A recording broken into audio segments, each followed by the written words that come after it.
I was kidnapped when I was 6.5. In order to make sure none of us could be taken advantage again, he started feeding skills into us. If you choose to listen and choose to go the mentorship and coaching and go the rebuilding path, but if you choose that path, it is harder, right? Rebuilding and rewiring all your triggers takes a lot of effort. Hey, Sonya, I'm super excited to have you join me for this episode of Coffee with Closers. So good to be here. Most certainly. Would you give a very small introduction to who you are and how you became an entrepreneur? I tell everybody that I am only a success because of mentors and coaches and people who have fed into me, including my mommy and adopted dad. And fast nutshell, I was kidnapped when I was 6.5, missing for 6.5 months, found on the other side of a country in a raid. And that put us into a little bout of state system, orphanage, foster home, and got out when I was almost 11. And raised in Southern California, which I love, and have an amazing adopted daddy who has worked to right every wrong, which is good. I've been going to Zig Ziglar and Tony Robbins' conferences since I was 14 to 16. They started feeding me into that, and deep into church things to try to feed as much good as you can to counteract every bad that we had been through. And if you were raised in the Ziglar world and the Tony Robbins and Dale Carnegie and that whole world, you know it when you meet someone in the way they talk in the choice of words and phrasings. But literally my first job. I'm from a family that it wasn't, I'm the first person to even go to college. My children are the first ones to do the whole college life, live on campus, get degrees, do the whole thing. Because we were raised, get a skill, make a business, grow it up, very entrepreneurial. But I didn't want to do real work. My degree is actually choreography. I was a ballerina. So I was a professional dancer full-time, completely nothing to do. I retired with a severe neck injury when I was early 20s. So I sat around for about 1.5 years, a little depressed and trying to figure out what to do with my life. And then my only female mentor I've ever had was then. And she stepped in and said, she worked in healthcare, and she's like, hey, I have a marketing position open for a community marketing person. I think you should try it. I'm like, yeah, I have no desire to work a regular job.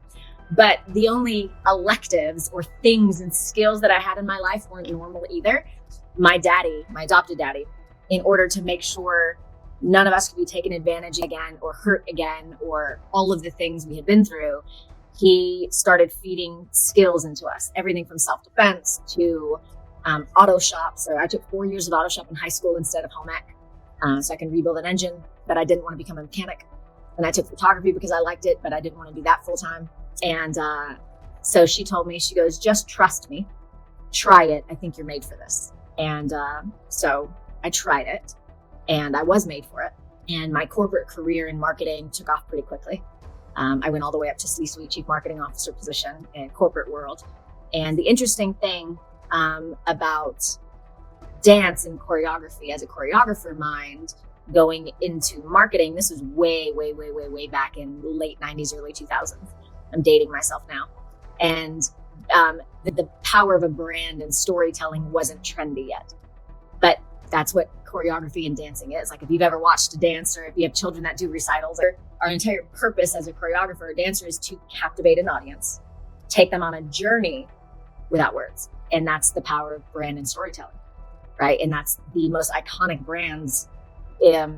Martin Luther King, right? He didn't give a plan of everything. He created an idea and a dream and created a mindset around it. And that's like the power of music. Why can we all remember the lyrics to every song, but not a phone number, right? Because there's power in that.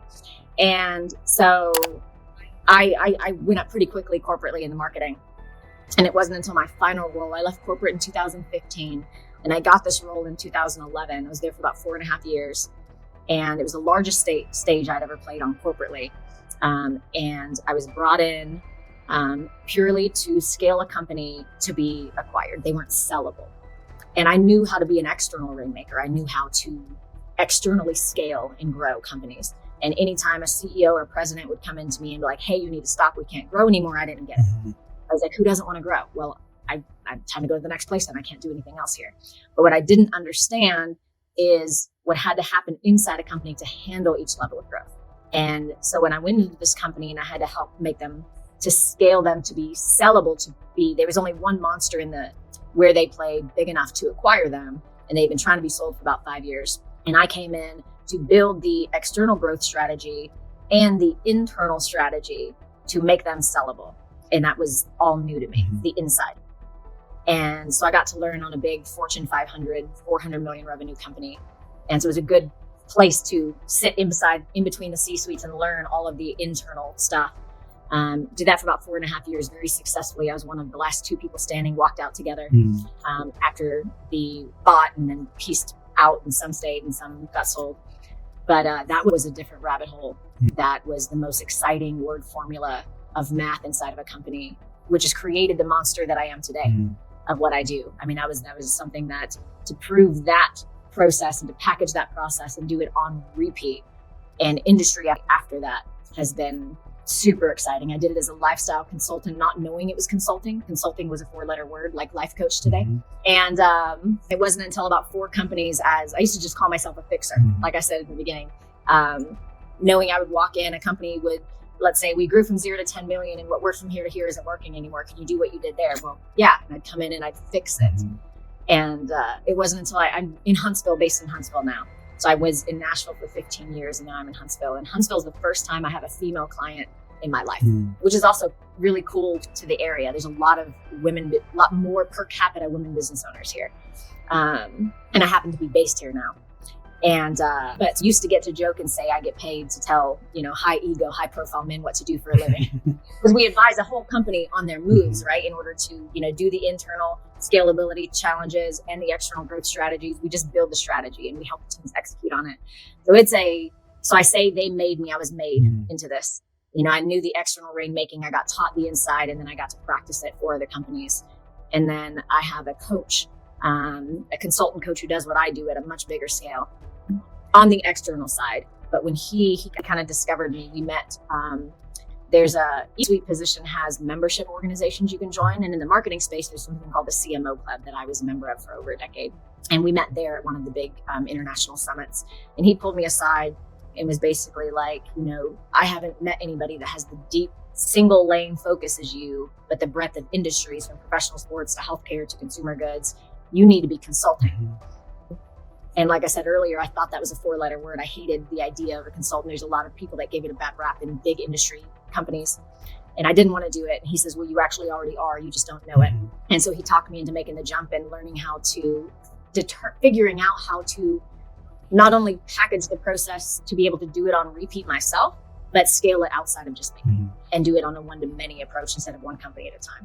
And so Baylor Group was launched and we've been in existence for about 4.5 years. So been doing it on a one-to-many approach, and yeah, it's been pretty exciting. Yeah, no, I know this kind of started during COVID, but I know there's another side of the story. So you had all that negative, story and baggage, all of that, right? And you came out in a completely different outcome in terms of where your life and trajectory is. And you said you also have a sibling who have a completely different path that they chose. Were you both kidnapped at the same age or what? Yeah, there's actually 4 of us that were taken together, found together in the state system together. Psychology 101 says when anybody, but especially girls, go through the highest levels of trauma, there's kind of one of 2 ways you can go. And she went one way, I went another. But, and we were the eldest 2, and then there's 2 other younger that didn't really remember much. So we were affected the most because you're old enough to remember everything. And, but yeah, so I literally owe everything I have to mentors and coaches and just the mindset of, why I had it and she didn't. And I guess is when we first got out of the system, I was almost 11, she was 14. And she was immediately, in chaos whirlwind.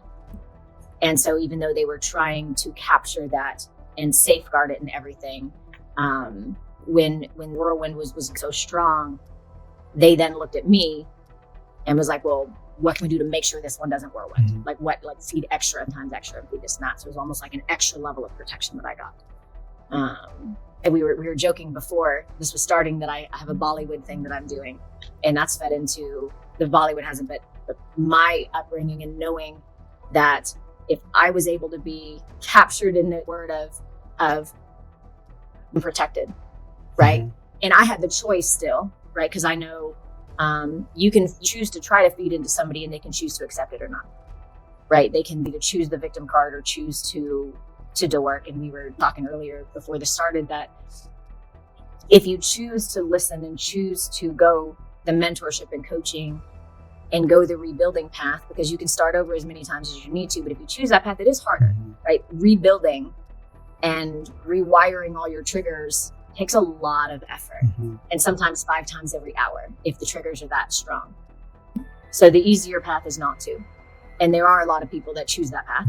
You know, we were talking about our children. My son's, you know, been through brain cancer and is doing amazingly. Praise God. Your, you know, children have gone through things, and depending on how old they are, even when they go through things, we can, as parents, try to protect them as much as possible, but, and safeguard. And thankfully, I was trained early on by going through it myself that it takes, you know, like if you and your wife got into an argument and you said something nasty, it would take one good word after that isn't going to fix it. Right? Like, you've done it. One good word doesn't fix a bad, right? It takes at least 3. And if it's a really bad thing, it's going to take at least 10 to outweigh that one bad. That's the power of going through something traumatic.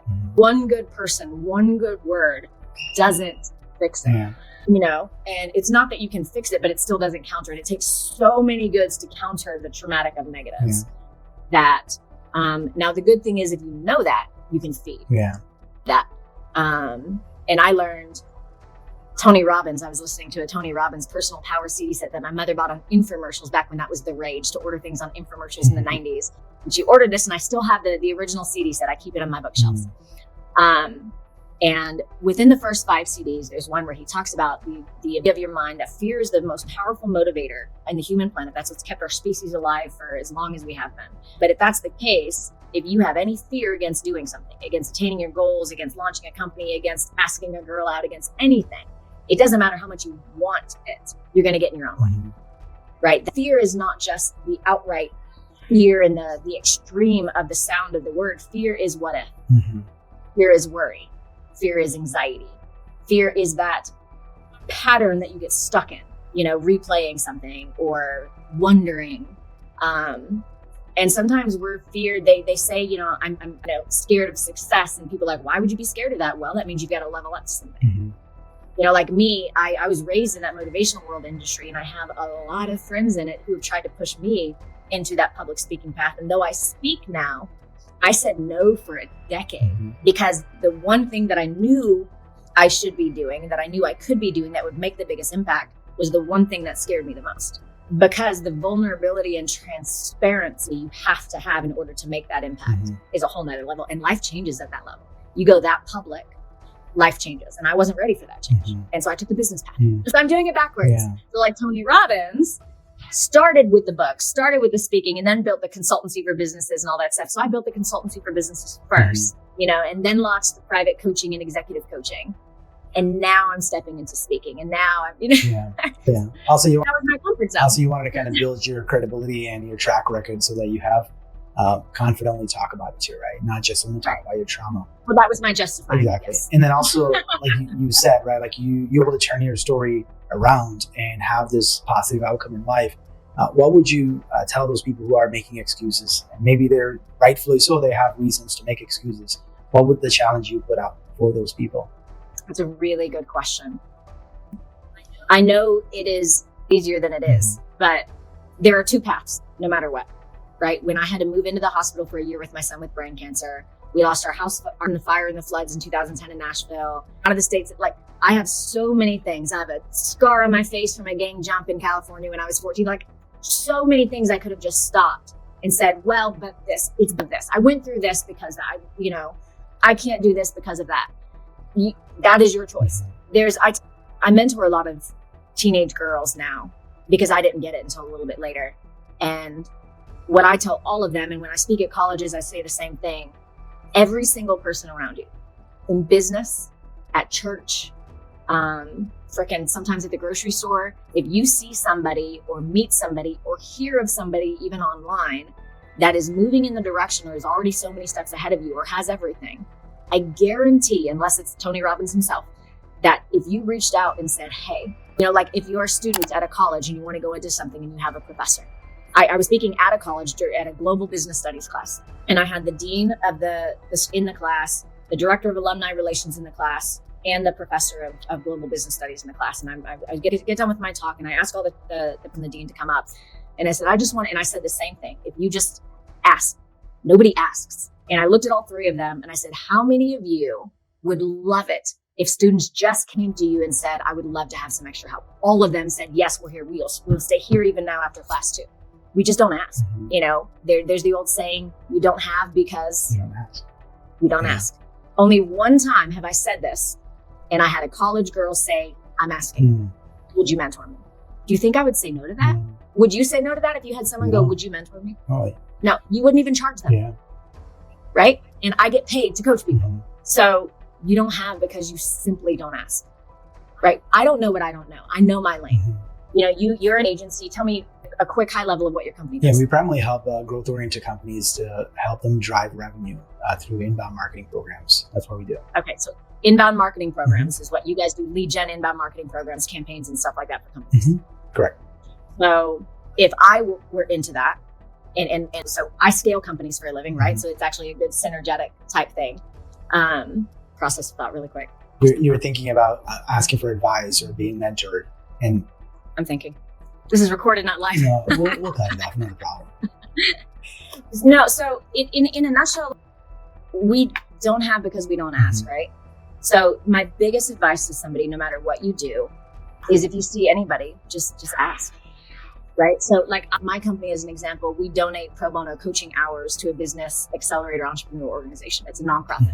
And there is no way anybody there could be clients of ours because they're not at the place to have the funds to do work with us. We have somebody we would love to be able to help, but you can't afford us. And we don't discount our services. We'll do payment plans, but we don't discount our services.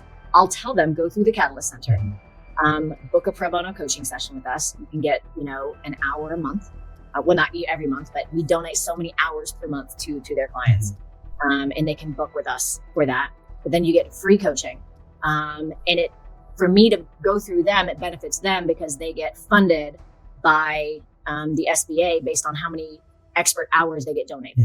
So if I donate an hour through them and I make you go through them to get a coaching session with me, they get funding. So it's a nice little way. I get to give back, and it's 100% give back. Could never be a lead gen for me.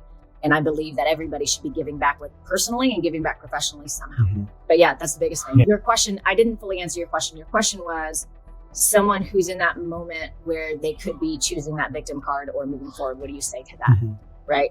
So any of us at any moment have the choice, right? To say, F it. It's too much today. And I will say this, I did learn something new this year. I'm 46 years old.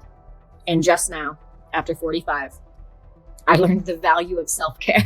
I'm not very good at it. I don't have what you call a work-life balance. Now, most people in high-performing roles don't have balance. Like work and life are the same thing. And we are blessed and lucky when we have families who understand that. But I took my first 6 straight business days in a row working remote from home, from my sofa, which doesn't happen. I am a push myself until I crash person.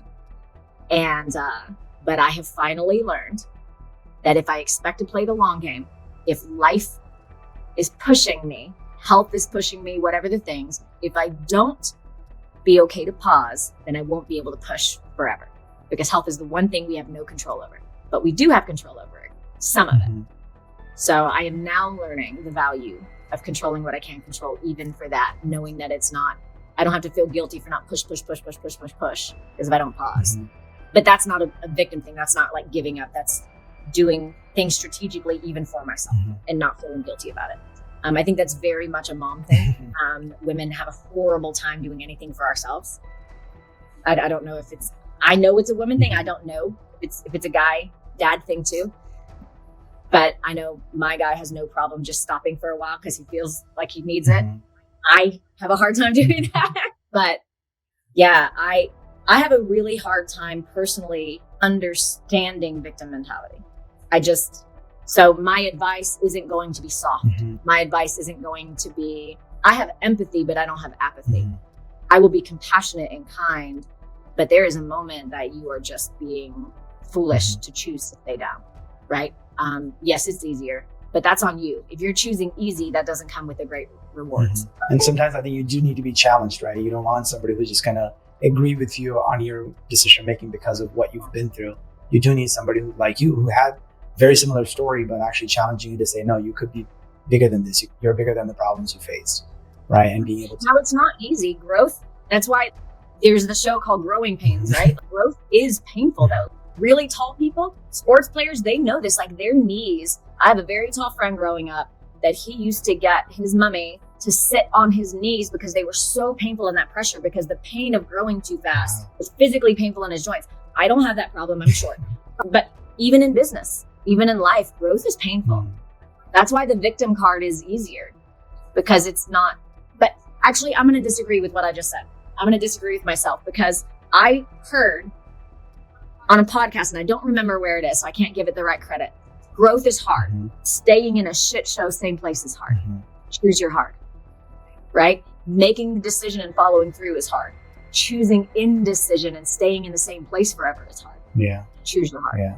right? Like they're both hard. You just think this one's easier because you don't have to push. But if you stay that same place, is that really comfortable too? No. You know, like, so you're choosing which hard you want. Yeah. It's the same thing with exercise as well, right? It's hard to exercise, but if you just stay in couch and eat all you want, and then you're also going to be giving up health in the future, and that's not an easy route. So it's where you want your easy, right? Yeah. Do you want your easy up front and your hard later? Yeah. Because taking the easy road, the victim card, the lazy card, the procrastination card is easy up front, but you pay for it later. Yeah. Growth is really hard up front, but you get to reward later. Yeah.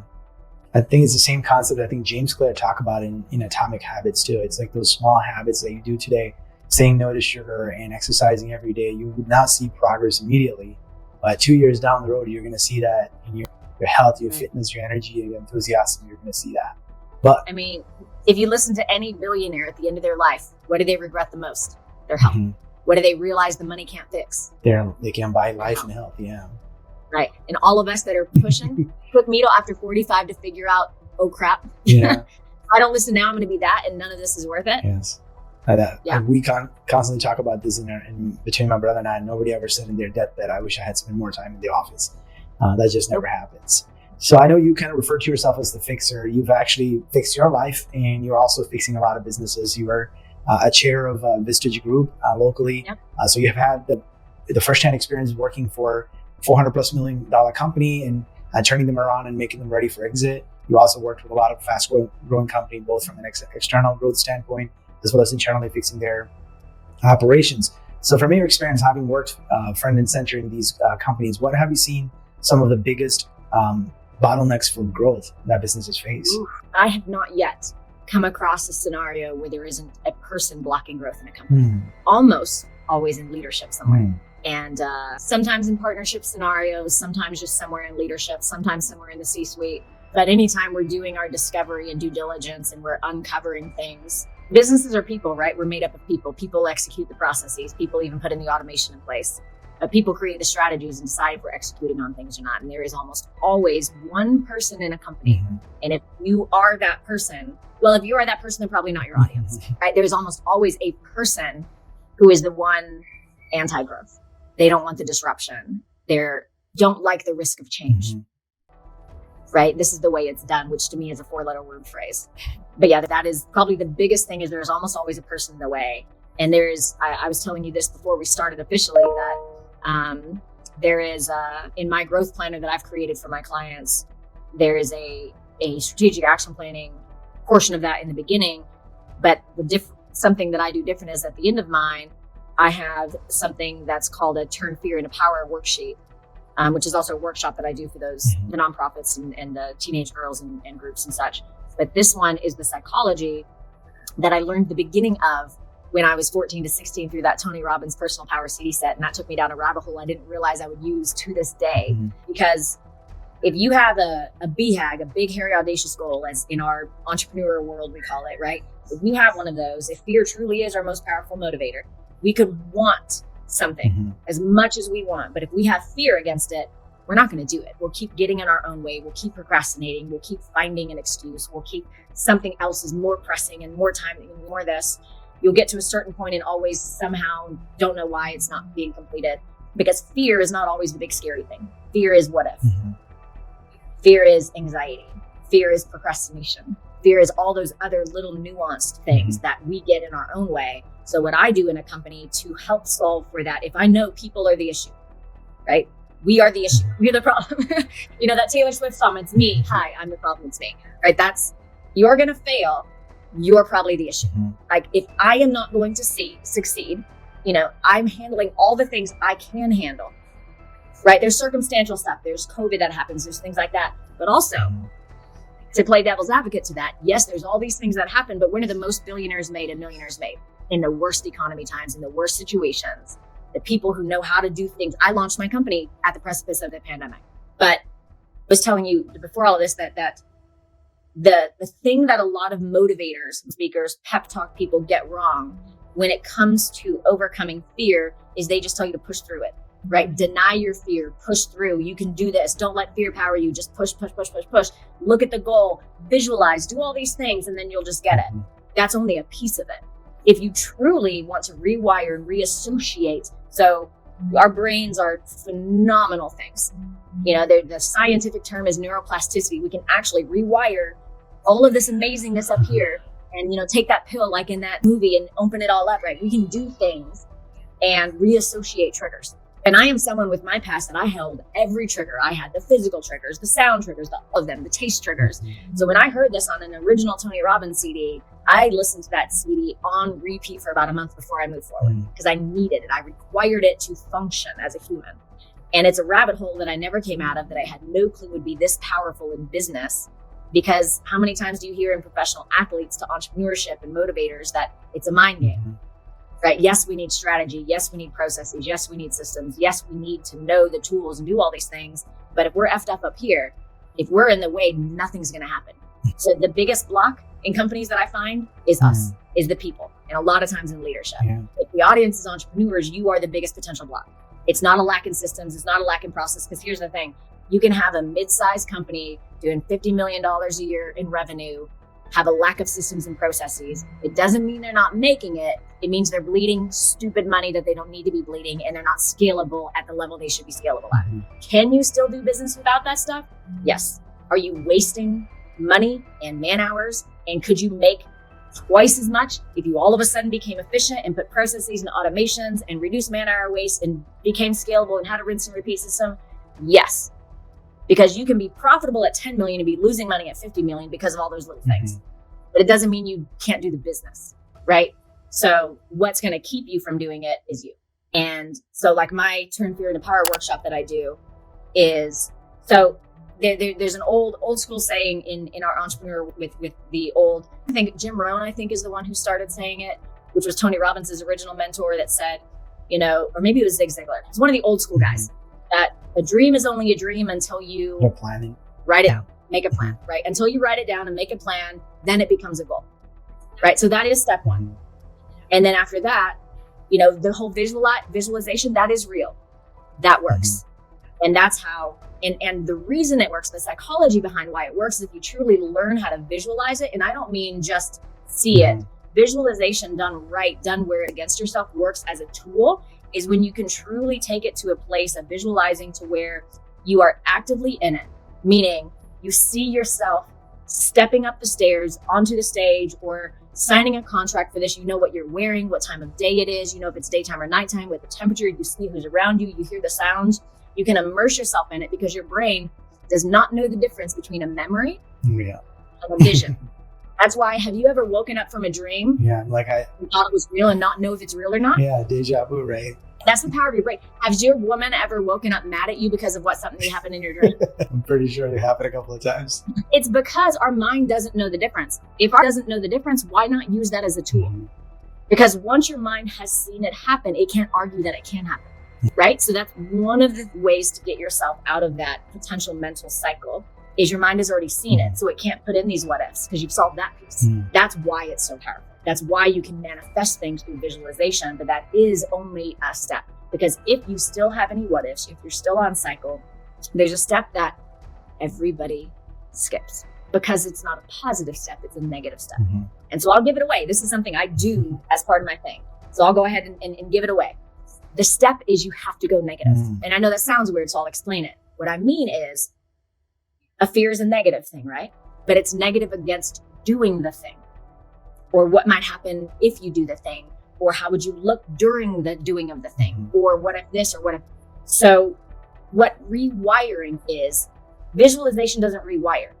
it opens your mind to see it as done, to allow it to manifest, right? But you haven't rewired your triggers and fears yet.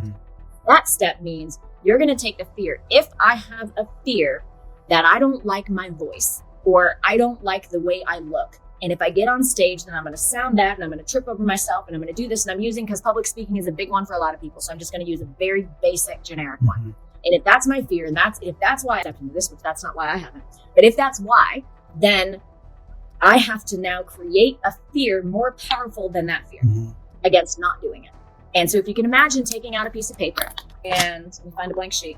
You can imagine taking out a piece of paper and writing down on this, how bad could it be if I don't? But you have to go bad. And I mean, you gotta go all the way. The way you'll get into a rabbit hole about stupid stuff on you, use it, but use it in the other way. If I don't do this, then XYZ is gonna happen. Then all of my mentors will stop mentoring me because they think I'm just a lost cause. I'm never going to listen anyhow.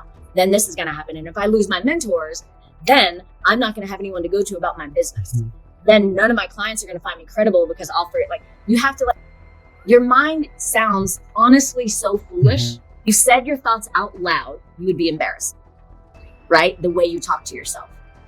Go all in, as bad as it could get, and read it on repeat. How bad could it really get? I'm going to lose money. I'm going to do this, until that fear truly is more powerful than the other one. And that is the secret sauce that nobody talks about, because it's not fluffy.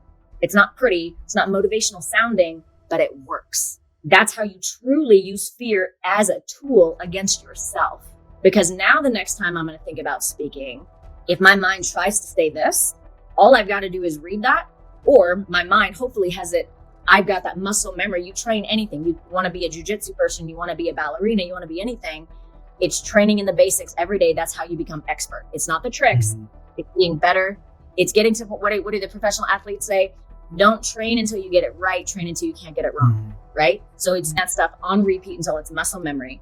That's why we create a worksheet on it, and you make copies of that worksheet so that you can just do it every time you think to. Every 5 times the hour, you need to remind yourself how much you love your wife when she's being annoying. Against yourself 5 times in the hour, every time that mindset tries to get in your way. But that is the secret sauce. You build the fear on purpose. You have to do it on purpose, though. You can't just think about it. Just like you have to write down a goal, just like you have to visualize it, just like you have to see it happening, you have to also build the fear so strong against not doing it or not taking action. And that's the magic pill. Yeah, that's a lot of value right there, because I think a lot of times you kind of, you want to somehow push fear out of your life, but not really the right way to do it. Leveraging it in helping you go toward what you need to do. Right. So you asked, how have I ahead? I learned that young. And I've done it on repeat. And it's a rabbit hole I never came out of because I needed it to survive. But the honest answer is, you don't have to have been through a traumatic upbringing and trauma after trauma like I have to get stuck in your head. Because here's the thing, my trauma to somebody else sounds horrific, but your trauma to you sounds horrific, right? Like, it's not a comparison game. Our own issues are our own issues. And sometimes when my guy says something bad to me, or my children my feelings more than anyone on this planet. Like, my children are 21 and 22. And if they don't want to spend time with me, you can't make me cry. No one can make me cry. But my children, not my daughter, once she got engaged, now she's married, wanting to spend Christmas somewhere else, I was a blubbering fool. Like, because all of a sudden my children can choose a holiday, not with me. And I'm like, why would you never want a holiday with me? But that was almost worse than a trauma to me, because I was like emotionally crushed by a silliness. But so it doesn't have to be traumatic. We will get in our own way and keep ourselves down. So that is the one bottleneck that every single human has. Because we can all learn a system, we can all learn a process, we can hire that stuff out. We can outsource all the things that could be a potential bottleneck in a company. And we can do it in barter and trade deals and never have to come out of the pocket, right? I'll promote your business, you do this for me, I'll do that for you. You can do that shit all day long and fix all the little tactical things. But this one, no one else can fix. Yeah. There's a lot of nuggets there. And I certainly wanted to have more time to even discuss some of those growth strategies that you've talked about. Maybe you can give me a quick overview of the company that you said was almost $400 million, and they were trying to sell 5 years in a row, but they couldn't do it. How were you able to turn it around and make it sellable so fast? So that was an industry that had never had to really market historically. And there's a lot of those like that. You would think that there's not, but there's not. One that was very similar. I had a lot of clients on repeat in healthcare because healthcare is a system that, just like this other one, which was consumer goods, never had to market. Historically, didn't have to market. However, when the consumers, when sudden became consumers, the first time ever a patient was a shopper, and I would go online and look at reviews and decide to go somewhere else. Where before you had choice. Yeah. And when healthcare was deregulated, like long distance was deregulated back in the 90s and early 2000s in the tech boom, that was a big game changer, right? So healthcare is one like that. And this was an industry. So this was a unique situation because it was an industry that had never had to market. And they were about to see a mega gap in customer base. So they had to figure out how to do long-term market strategy without not ever having to market for real before.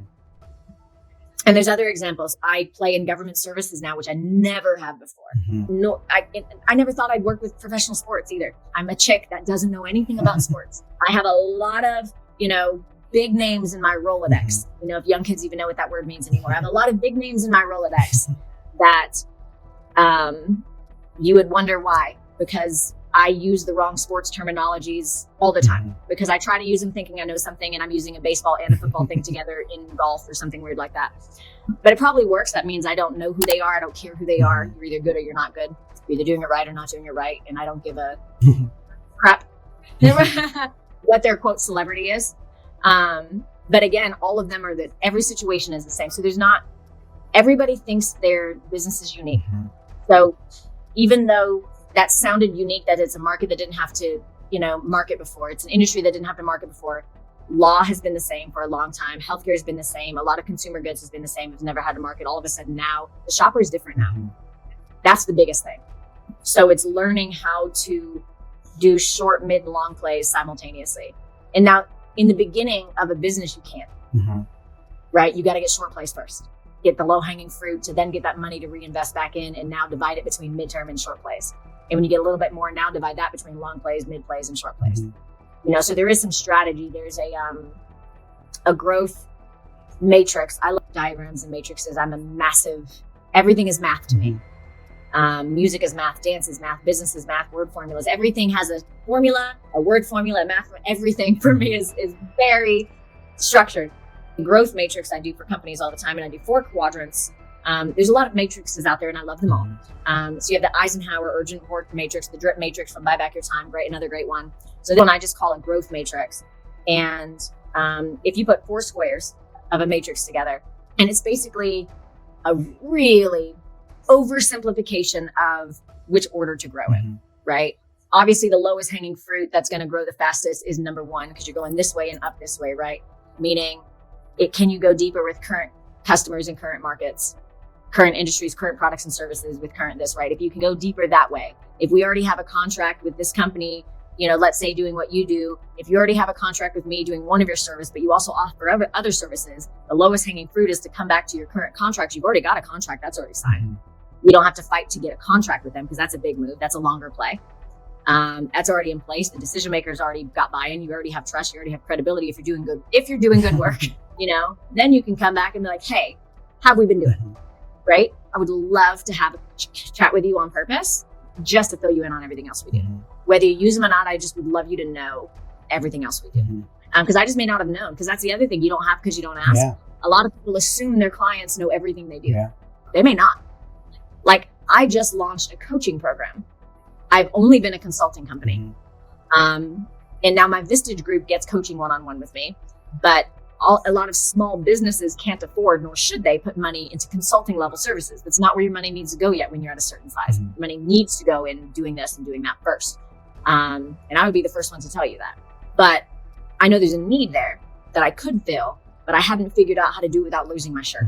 How can we do it at a different price point where we're not doing the work? Can I turn what we do over here in the hands-on consulting service, can I turn it into a DIY homework version for coaching with the expectation of doing it at the level that I do it and the impact level that we do? Because it's not traditional coaching, it's a program. You have to go through the same things I do on the consulting company that enables me to do the Baylor method and the way we do it and the impact and the track record we have. Can I do that in a coaching program? So it took us a year of people asking me to do it and saying, I don't have the bandwidth to package that yet, to figure it out yet. Because that was math. That was some figuring out, can I do this in a DIY approach? And so we finally come up with that. It's not launched in the public yet, but it is technically launched internally, that we're building a web page for, and we're building all the stuff, where we have 2 clients that are in it right now. But once that launches, will my clients know that I offer that unless I tell them? Yeah. No. Gotta educate them. So it's up to you to not assume that they know what all you offer. So that's the number one. And so even with them, so this was a manufacturer, to finish answering your question. This was a manufacturer in the consumer goods. It was a portfolio of 20 companies. So they had 20 different brands under their umbrella. And I remember one day, this was a really good example of, it's up to you. And it doesn't matter what business you're in, it's up to you to let them know what your services are. There was a day I was talking to the creative director, and there was some magazines going out, and she was asking me to do the research to let them know what the next upcoming trends were so they could do this. I'm like, we get to tell what the trends are. If we have product to push, if we have things to go, we're at the top. Why are you waiting for someone in the middle to decide what a trend's going to be? Because guess what? They're deciding for the same reasons. We get to make this decision. We tell people what the next coming trend is. We get to guide the market. And they were like, from that, which I thought was a simple thing. But literally, when you're in an industry that had never had to market, your mind isn't thinking in marketing tactics. So it was doing all of those little things that you as a marketing agency hopefully think about, right? And so and again, everyone's special. Every industry says, we're so different though. If you haven't worked our industry, it's just a different set of definitions, a different set of terminologies. In government services sector, it's acronyms, which should be its own language, and little nuances. Yeah. But besides that, business is business. People are people. Processes are processes. Systems are systems. Now, this is the other little nugget. It is all about systems and processes, right? Like, how do you not bleed money? How do you create more bandwidth, especially when you're a small team? Because you may not feel it now when you're small and you have bandwidth because you don't have a lot of clients. But if you don't put it into place now, a system, a process, infrastructure, word for, like, it could be many things, like technology stacks. Like I don't want to use a term assuming everyone knows what it means. Like a tech stack, meaning we have this as a CRM, which is a client relationship management tool, like a database for all of your customers and leads and how you market to them and all of that. You'd be surprised how many companies don't even know what that is, right? Yeah. And when you're and when you so many people you're reaching out to and so many customers, you don't feel the need for it yet. But I promise you, if you don't put it in ahead of time and get into the habit of using it, once you need it, that's when you start dropping things. That's how you can kill a company by growing too fast. If you don't have the infrastructure, if you don't have systems, if you don't have processes. I had a mortgage client who grew from 20 to 40 million and almost killed the entire company by growing like that. Because even though their loan process was done with technology, their business system, how they operated, the people that worked in there were all manual. They knew what they did in their head. Paper files, like, okay, hey, but then if everything's manual and everything's going this way and nobody knows exactly what's been done, there's triple check of work. The work's happening 3 times, and then imagine if they actually had lost the landing person in one role, because when you take on contracts more than you're technically ready for with the bandwidth you have, you're going to stress your team. If your team starts dropping stuff, you're going to start losing your quality. Your reputation's about to drop. You start losing your contracts. You're losing customers, starting getting bad reviews. You're going to lose the rest of your team because now that's stress, and they're going to go to companies who have their act together. And that is one example of multiple ways you can kill a company by growing too fast. And they did almost this. And sometimes in the very beginning, you got to go into the weeds and get a person's position, to document exactly what you do every day and how you do this. When I write a contract, I do this. I write these words, and then I click this button, and then I do that. We're going to go into those tiny weeds and document it. And that becomes your Bible, that when a new person comes in, you don't have to stop your people and lose your productivity to train somebody. Every time someone new starts, you hand them this. Or nowadays, we get to do a video playbook, and they, with documented, backed up flips of pictures, and you see screenshots of things to fix that. There are tons of examples, tons of little nuances and things. But all those things are things we do for companies at all different levels. There's never a day that's the same in my world. It's really a good role for someone who gets bored easily, who needs a constant challenge because our minds don't stop. because it's a really high risk, really high reward though, high stress role, but big impact. We get to make like historical level of, and save companies from dying. Really good. We don't do that every day. It costs a lot of money to save a company from dying. It is much better for every company out there. If a CEO says to me, I'll worry about damage later, all I want is external growth, I will wash my hands of you and walk away so fast. I'm good. I don't need your money. I'm not doing it. I can't. Not in good conscience, not to care of the inside of the house and do a proper cadence. So yeah, a lot of things that you're talking about is almost universally true, because I've had very similar experience where when you're sitting across the table, you can see like there are 3-4 people in the meeting. 1 or 2 people always are the bottlenecks because they don't see the same future. They don't have the same vision. They always have an opinion about why they shouldn't do it. Kind of like what you were saying earlier. Oh, we've done it always this way and this has worked and we don't think that way would work. Because like you said, it's usually a fear and fear of change, fear of the unknown. And they hold those companies back. And then oftentimes I hold my tongue, just don't want to challenge the leadership to say, well, maybe these people are actually shouldn't be here on this table, because it's when someone like me comes in, because I don't hold my tongue. I get paid to be the bad guy. Yeah, you kind of need to, because sometimes those CEOs just feel that pressure to just conform to the. Now, I'll say something out there, myself included, and I know I am in a position. Every founder I know that's really good at what they do are control freaks, right? Your control is what has gotten things to where it is. However, there's something we have as a saying, it's called founder syndrome. I don't know if you've heard this. Founder syndrome is dangerous. A lot of times the founder is the one that's blocking the growth because it is really hard to keep your hands out of everything you used to have it in when it was small, right? And even if it gets really big, everything has to go through approval of the CEO or the president or the founder or whatever it is, right? That is the most dangerous position to stay in. And because I've dealt with it so many times, and I know I'm a control freak too, it has been something that I am very purposely watching and managing in myself to make sure I don't fall into the same traps, because it's very easy to fall into, well, I can do it and I can do it so good because I've had to get so good at all the lanes, right? To start letting go completely is really hard, because no one can do it as good as you, because you learned it from the beginning, right? But trust me, and again, this isn't just companies. There are I have an interview coming up with a $500 million revenue company that's trying to go to $1 billion. And the person at the top, everything still has to go through them in that big of a company. Yeah. So it's not just because you're small, you can get stuck in that mindset of, if I don't touch it.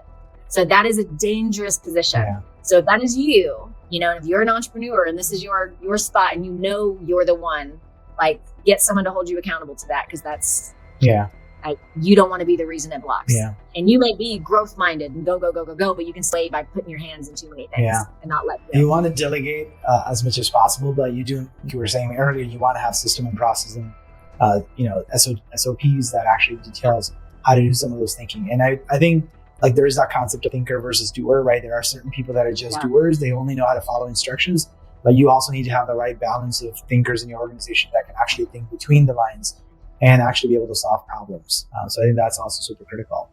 I'm sure we can talk for hours, and I've certainly enjoyed our conversation, but my final question would be, knowing what you know today, what advice would you give the younger self of Sonya? Listen to your mom. I think we all think in our life that we know better.